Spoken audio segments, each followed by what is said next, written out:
Coucou tout le monde et re-bienvenue donc pour cette deuxième partie de l'échange avec Mohamedou Diallo sur la thématique Afrique et digitalisation. Mohamedou Diallo est le fondateur et le directeur général de CIO Magazine. Il y a déjà eu donc une première partie de cet échange avec Mohamedou Diallo. Je vous laisserai donc le lien tout là-haut ou bien en barre d'infos ou tout simplement à la fin de cette vidéo. Pour toutes les personnes qui sont nouvelles sur cette chaîne, bienvenue. Moi c'est Selena. Ma Selena Sarah est donc une chaîne de support, de soutien pour tous les projets qui impactent positivement le continent africain, mais aussi qui met en valeur toutes les différentes cultures du continent. Alors vu le nombre de questions que j'ai reçues par rapport à la première vidéo, je pense que cette deuxième partie est très importante parce qu'il y aura pas mal de réponses qui vont être apportées.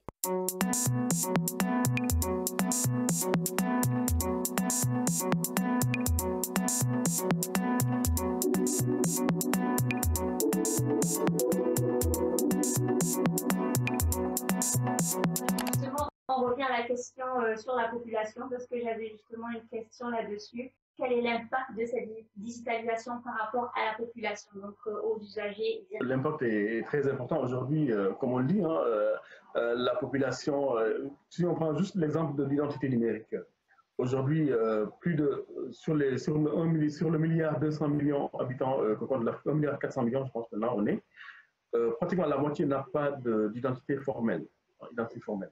Ils n'ont pas d'existence juridique ou légale vis-à-vis de l'État. Ça passe par des outils de recensement, ça coûte très cher. Et si on arrive à mettre en place des applications qui permettent d'identifier ces personnes, de pouvoir leur donner une existence via le digital, donc c'est quelque chose de très important. Donc ça permet de recenser, de savoir quels sont les besoins en termes d'instruction, en termes d'éducation, en termes de santé.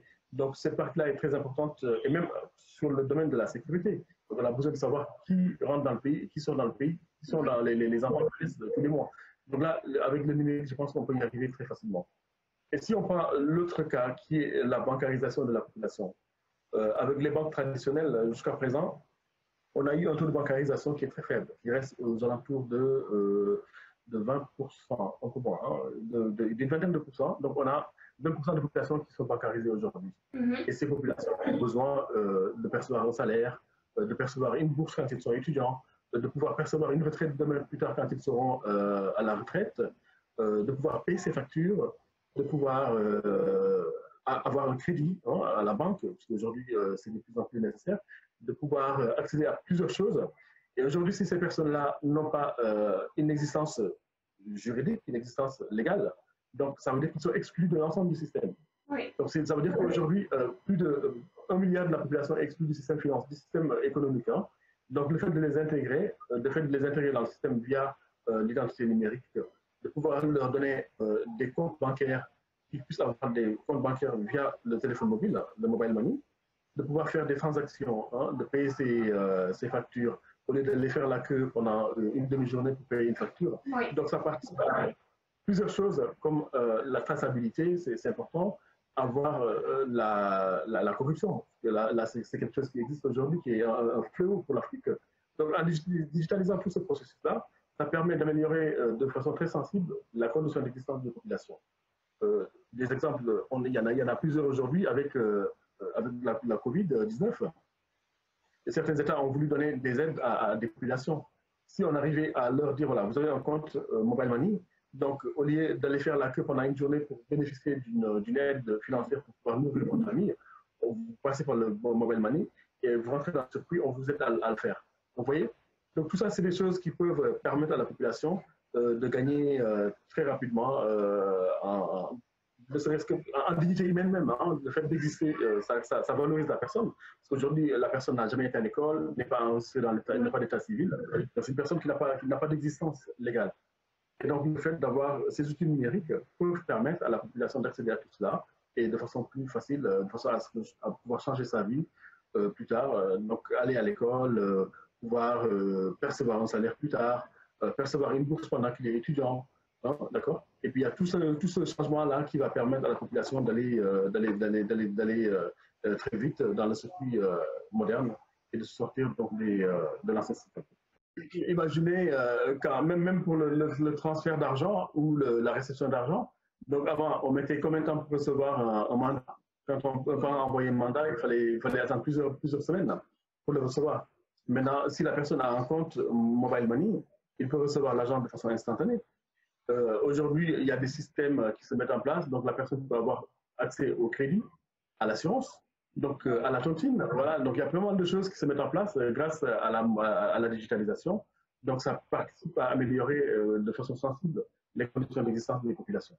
Oui, non, ce sont de très bons exemples parce que je pense que ce sont des choses que l'on rencontre assez souvent.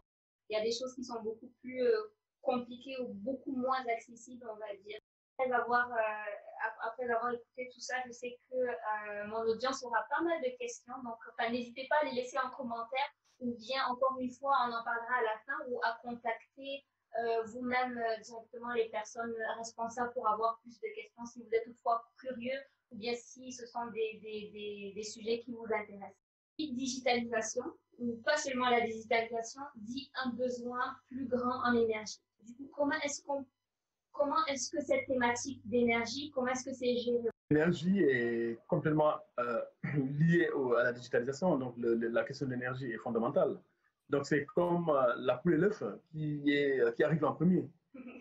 Donc je pense que sans électricité, sans énergie, on ne peut pas avoir de digital. Donc là également, il y a plus de la moitié de la population qui n'a pas accès à l'énergie, qui n'a pas accès à l'électricité. C'est un vrai phénomène, c'est un vrai problème.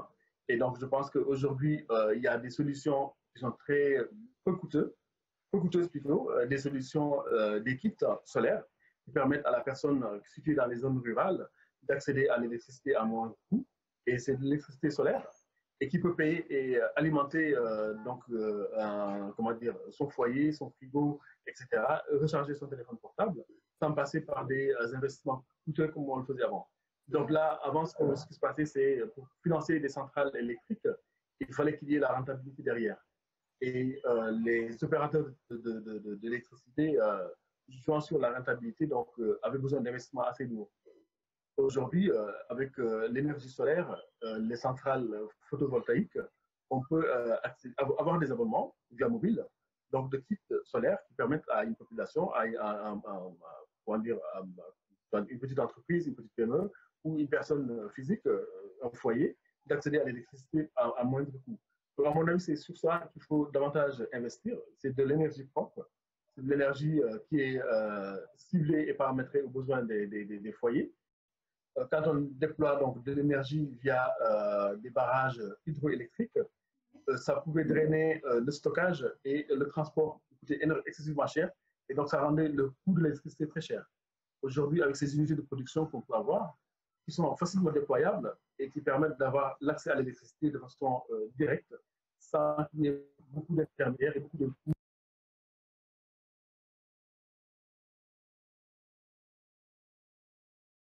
Pour tout ce qui est énergie, c'était quand même quelque chose de très important et que maintenant, comme tu dis, il y a plus des solutions vraiment, on va dire, locales, le plus rapprochées possible des populations et c'est en fonction des besoins. C'est ça. L'accroissement de la population et la cherté du coût de l'électricité avec des barrages hydroélectriques qui nécessitent des investissements qui sont très très lourds. Comment dire, avec les solutions qu'on a aujourd'hui de solutions d'énergie renouvelable, les kits solaires peuvent être adaptés à certains besoins de la population. Et je pense que c'est très important. C'est un sujet en tout cas qui me tient à cœur, énergie et puis énergie renouvelable. De toute façon, je vais avoir, on va dire, une partie juste pour ça. Et j'espère que ça va être quand même, je pense que ça va être quand même assez intéressant parce qu'il y a pas mal de personnes qui n'ont malheureusement pas accès à l'électricité du tout. Et ça peut être contraignant, on va dire. Bien sûr, c'est un domaine. On va dire ça. Je ne suis pas encore l'experte, mais on y arrive petit à petit. Avec la pandémie du Covid-19, qu'est-ce qui a changé, on va dire, qu'est-ce qui a changé auprès des populations? Donc, qu'est-ce qui a changé par rapport à comment est-ce qu'ils voient cette digitalisation? Je pense qu'il y en a qui ont commencé à s'intéresser de plus en plus parce que c'était quand même assez crucial, on va dire. Ben, la pandémie, en Afrique comme partout ailleurs, a fait que le numérique s'est imposé comme étant la solution. Au niveau des populations, pour sortir de son isolement, on a son téléphone portable qui permet donc d'échanger, de faire des zooms. On a vu comment ça a explosé l'utilisation de Zoom pendant cette période, de faire des zooms ou de faire des échanges vidéo avec ses proches. Là, ça permet donc d'atténuer un peu l'effet du confinement. Là, c'est un point très important. Au niveau des entreprises et des administrations, on a privilégié les gestes barrières dont font partie donc, le télétravail.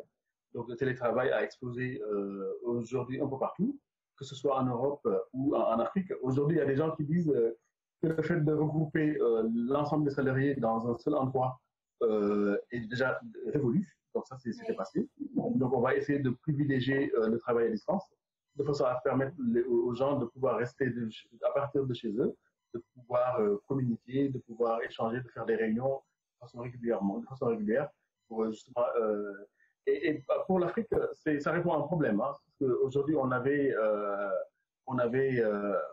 un déficit dans les infrastructures, donc les bureaux n'étaient pas peut-être souvent aux normes pour accueillir tous les salariés. Et aujourd'hui, le fait de privilégier le télétravail, donc ça permet donc de décongestionner le trafic routier, qui est un très grand problème aujourd'hui. L'accès au lieu de travail, donc ici en Europe, en Afrique, c'est encore pire. Hein. Les embouteillages qu'on peut être confronté le matin ou le soir pour partir de son bureau ou aller de son bureau. Aujourd'hui, si on a des outils qui sont sécurisés, qui permettent aux gens de pouvoir travailler à partir de chez eux et d'être aussi productifs que s'ils étaient au bureau, donc je pense que ça peut être bénéfique pour tout le monde. Et donc, ça interpelle encore une fois la population ou l'État à autre chose, c'est de digitaliser davantage pour faciliter la relation avec ses usagers. Avant, quand on quittait 700 km ou 800 km de son village pour aller dans la capitale pour faire un casier judiciaire ou faire une demande d'état civil, etc. Donc, je pense que tout ce processus où la pandémie de la Covid devrait permettre à l'accélération de ces processus-là pour que les gens puissent le faire de plus en plus à distance et ne pas devoir se déplacer pour le faire. Et aujourd'hui, je pense que plus que jamais, donc les ministères sont conscients de cette fait et vont davantage investir sur la digitalisation des outils qui permettent donc de démocratiser l'accès à la connaissance. Donc, je prends juste un exemple. On disait pour accéder, pour une égale liberté, un égal accès de la population aux outils de l'informatique. Oui. Quand on faisait des concours, donc les gens devaient partir de leur village, peut-être situé au fin fond du village, pour venir retirer un dossier de candidature. Alors que la personne qui est dans la capitale ou dans l'agglomération à côté se déplace en moins d'une heure à accès à cette équipe. Donc, si on met tout le monde au même niveau d'égalité, donc de pouvoir accéder à l'ensemble des outils-là via le numérique, ça permet même d'avoir une certaine comment dire, équité sociale vis-à-vis des populations. Voilà. Donc là, si on arrive à le faire, donner tout le monde sa chance de pouvoir conquérir, de pouvoir accéder à tous ces outils-là via une seule plateforme, ça permettrait de rendre la vie plus facile et beaucoup plus équitable. Et puis donner une chance égale à une personne qui est dans une zone reculée, dans une zone rurale par rapport à la personne qui est en zone urbaine. Non, mais clairement, je pense que ça a permis, comme tu dis, tu as donné l'exemple, les contraintes ne sont clairement pas les mêmes, en tout cas, l'écart est assez énorme. Et je pense qu'avec la pandémie du Covid, ça a permis de montrer à quel point se lancer dans la digitalisation commençait à devenir assez important, on va dire, pour ne pas dire vital, hein, je sais pas, mais ça commence à devenir assez important. Pour montrer l'appétence qu'a les Africains par rapport à la connaissance, aujourd'hui, dans le monde francophone, 30% de la production en MOOC, c'est-à-dire des enseignements à distance, sont consommés en Afrique. 30% de ces MOOC, c'est l'Afrique qui les consomme. Tellement les gens sont avides de connaissances, les gens ont besoin d'aller vers l'information, et pourtant les connexions sont limitées. Mais 30% de ces productions au niveau mondial sont consommées en Afrique. Et demain, si on démocratise ça davantage, donc ça veut dire que toutes ces contraintes, accéder à une bibliothèque virtuelle, accéder à la connaissance virtuelle, on voit de plus en plus donc, des universités virtuelles qui se mettent en place. Donc là, ça participe vraiment à donner la chance à des gens qui n'ont pas la possibilité d'aller dans les universités classiques, d'accéder à la connaissance plus facilement.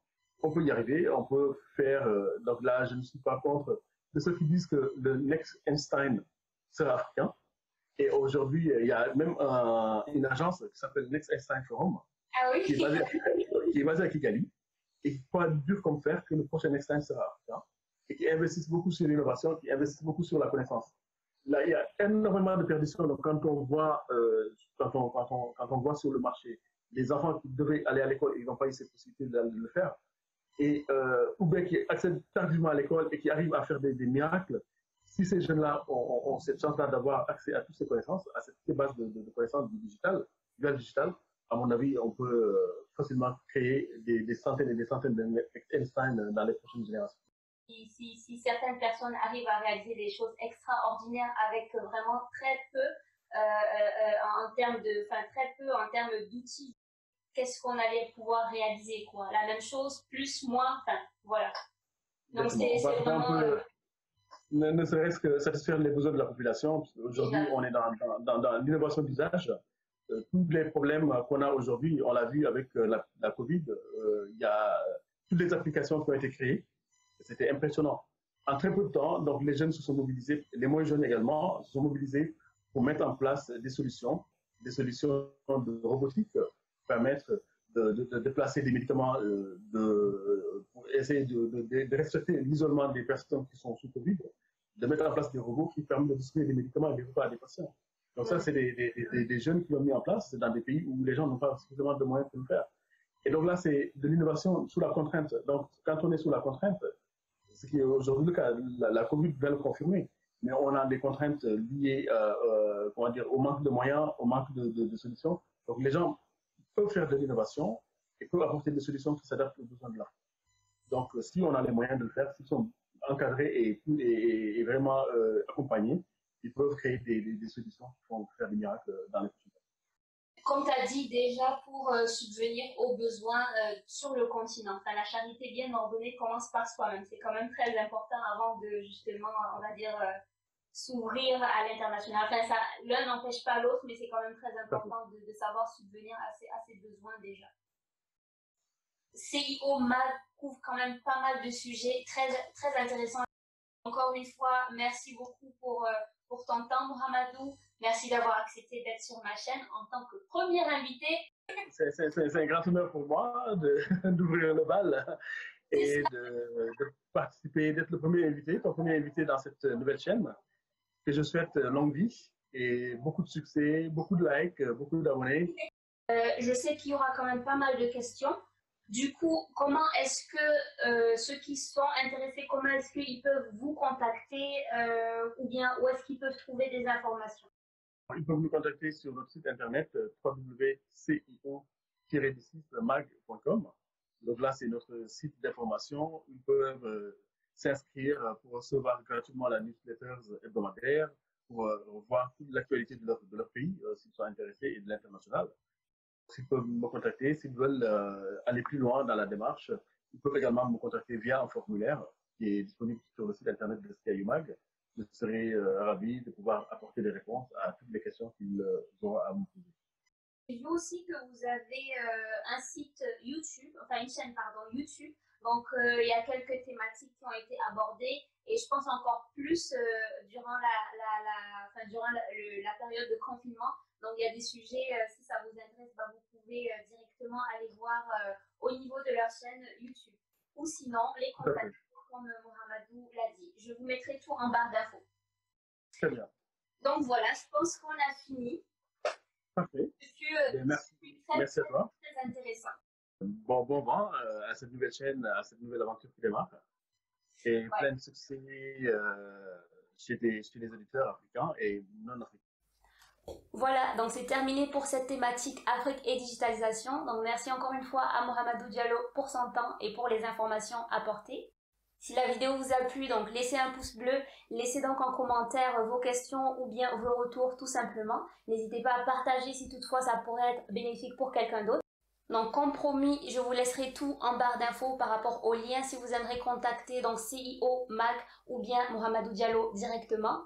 Mais le plus important, n'oubliez pas de vous abonner à la chaîne et d'activer la cloche de notification pour ne rien rater. Alors avant de vous quitter, si vous aimeriez savoir un peu plus sur mes activités, je vous invite à vous abonner à mon compte Instagram, je vous laisserai tout en barre d'infos. Du coup, je vous dis de prendre soin de vous et à très bientôt pour une nouvelle vidéo.